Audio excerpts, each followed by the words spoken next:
Hello दोस्तों, horse power का असली मतलब ये है।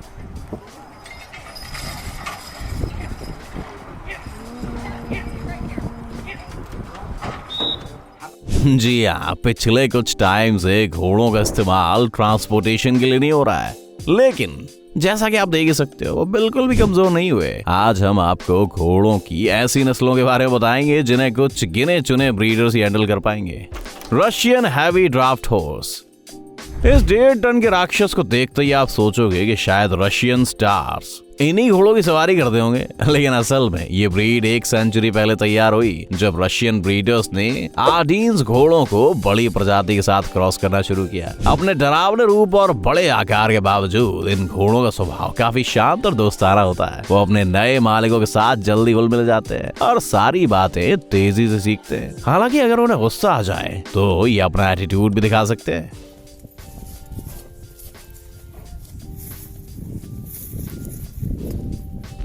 The Belgian Draft. Check out this fashionista. अब आप जिसे देख रहे हो वो रशियन हैवी ड्राफ्ट का दूर का रिश्तेदार द बेल्जियन ड्राफ्ट है और ये कई शताब्दियों से यूरोप के घास के मैदानों पर राज कर रहे हैं।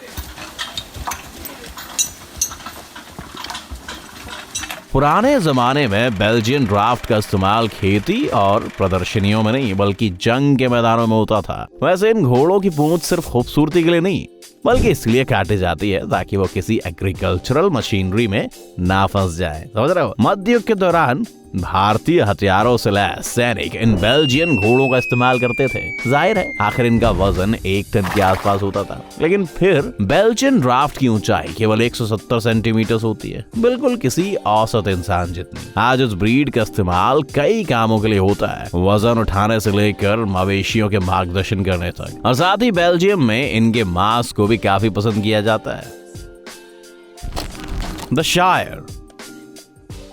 ब्रिटिश लोगों ने भी अपने ड्राफ्ट हॉर्सेस बनाए हैं। मिलिए खूबसूरत शायर हॉर्सेस से जो कई टन के एयरक्राफ्ट्स को भी खींच सकते हैं। इसमें हैरानी की बात नहीं है क्योंकि इनका वजन लगभग 1000 किलो या उससे ज्यादा ही होता है। ब्रिटिशर्स इन घोड़ों का इस्तेमाल हैवी लोड्स खींचने के लिए करते थे। फॉर एग्जाम्पल आज भी शायर घोड़ों का इस्तेमाल ब्रेवरीज तक बियर केक पहुंचाने के लिए किया जाता है। ऐसे कहा जाता है कि शायर घोड़े के पूर्वज पहली शताब्दी से ब्रिटिश द्वीपों पर मौजूद थे। जब रोमन कॉन्कर्स ने इन्हें पहली बार देखा तब वो इन घोड़ों का साइज और टेम्पर देखकर हैरान रह गए। उन्होंने कहा कि शायर घोड़े रोमन सैनिकों पर पूरी ताकत से हमला करते थे। आज ब्रिटिश रॉयल कैवलरी के ड्रमर्स अपने रॉयल ऑर्केस्ट्रा परेड में शायर घोड़ों की सवारी करते हैं और बाकी के टाइम इन्हें शोज का हिस्सा बनने के लिए सिलेक्टिव ब्रीडिंग के लिए इस्तेमाल किया जाता है। पुशरॉन।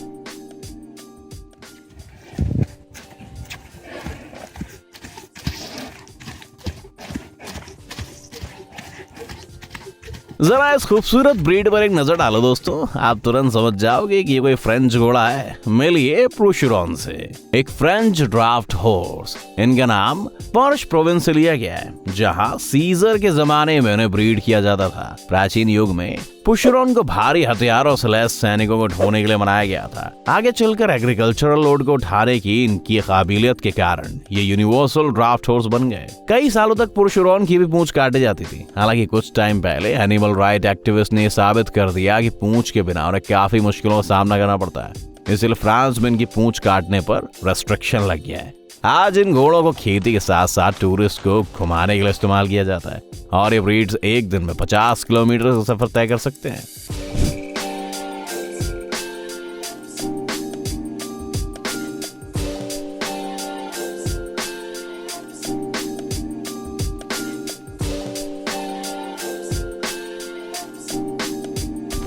याकुशियन हॉर्स। ये घोड़ा सारे ड्राफ्ट हॉर्सेस में सबसे टफेस्ट माना जाता है, पता है, क्योंकि -60 डिग्री सेल्सियस का तापमान भी आसानी से सह सकता है। दोस्तों दिलचस्प बात यह है कि न ब्रीडर्स ने नहीं बल्कि जैकुटिया के ठंडे तापमान और प्रकृति ने बनाया है। इन घोड़ों की ऊंचाई केवल 140 सेंटीमीटर होती है, बिल्कुल किसी पोनी की तरह, और इसका वजन लगभग आधा टन होता है। भले ही याकुट दूसरे घोड़ों की तुलना में उतने शक्तिशाली नहीं है, लेकिन फिर भी साइबेरिया की भीषण ठंडी सबसे बेहतर सह सकते हैं। टिंकर। बर्फीले लैंडस्केप में शायद ही कोई घोड़ा इतना खूबसूरत दिखता हो जितना जिप्सी कॉप स्टैलियन दिखता है। इस ब्रीड को टिंकर हॉर्स भी कहा जाता है और कुछ दशकों पहले ही इन्हें अपनी खूबसूरती का ऑफिशियल स्टेटस प्राप्त हुआ। ये घोड़े काफी लोकप्रिय भी हैं। फॉर एग्जाम्पल अमेरिका में न केवल ये सबसे ज्यादा डिमांडेड हैं, बल्कि ये सबसे एक्सपेंसिव भी है। एक एवरेज स्टैलियन की कीमत 10 से 25,000 डॉलर तक हो सकती है। बाकियों से कंपैरिजन करें तो एक आम घोड़ा 1,000 डॉलर से भी कम कीमत पर मिल सकता है। हालांकि इसमें कोई आश्चर्य की बात नहीं है, क्योंकि आप देख ही सकते हो कि कितने खूबसूरत हैं। अपनी पुरानी मुश्किल जीवन पद्धति, खराब मौसम का सामना और हर तरह की डाइट खा पाने के कारण इन स्नो व्हाइट ब्यूटीज की देखभाल करना काफी आसान है। भले ही इन्हें ड्राफ्ट हॉर्सेस की तरह ताकत के कामों के लिए इस्तेमाल नहीं किया जाता, लेकिन फिर भी टिगर्स काफी शक्तिशाली होते हैं। The Suffolk punch.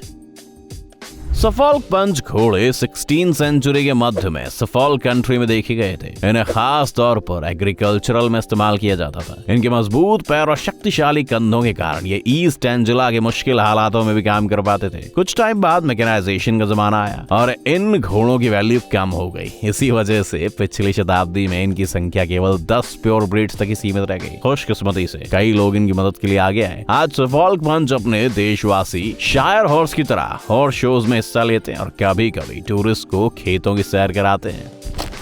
क्लाइडेसडेल हॉर्स। अब मिलते हैं स्कॉटिश ड्राफ्ट हॉर्सेस से।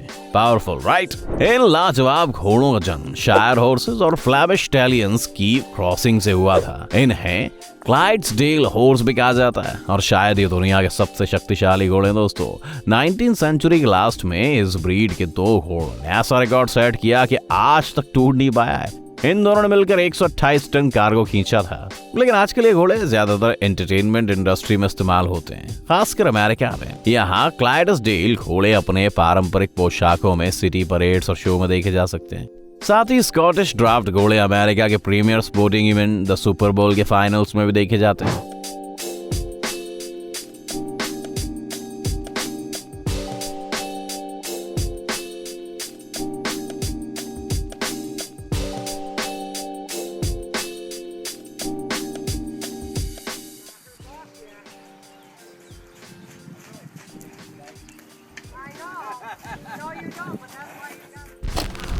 बुलोनाइज हॉर्स।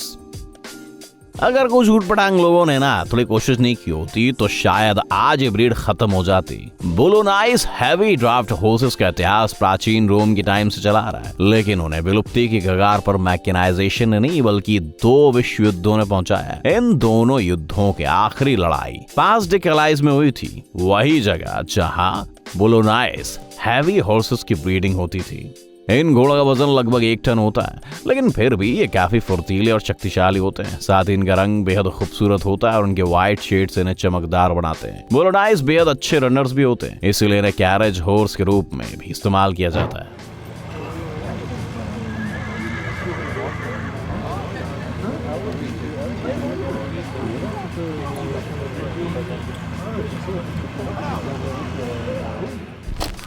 Friesian horse. इस ब्यूटी को नीदरलैंड्स का ब्लैक गोल्ड कहा जाता है। मानना होगा कि घोड़े खराब रास्तों के नहीं बल्कि the Lord of the rings के सेट पर देखे जाने के हकदार हैं। ये एक फ्रीजियन हॉर्स है और बेहद मजबूत शरीर के साथ ये केवल काले रंग में पाए जाते हैं।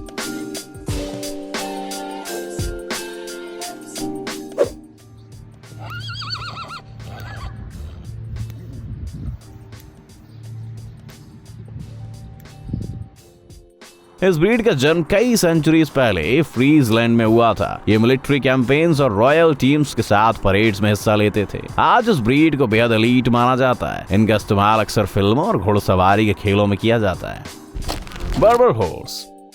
नॉर्थ अफ्रीका में घोड़े के लिए सबसे जरूरी बात क्या है? जाहिर है तेज गर्मी और सूखे तापमान को सहना। अरे इस बात में बर्बर घोड़ों का मुकाबला कोई नहीं कर सकता दोस्तों।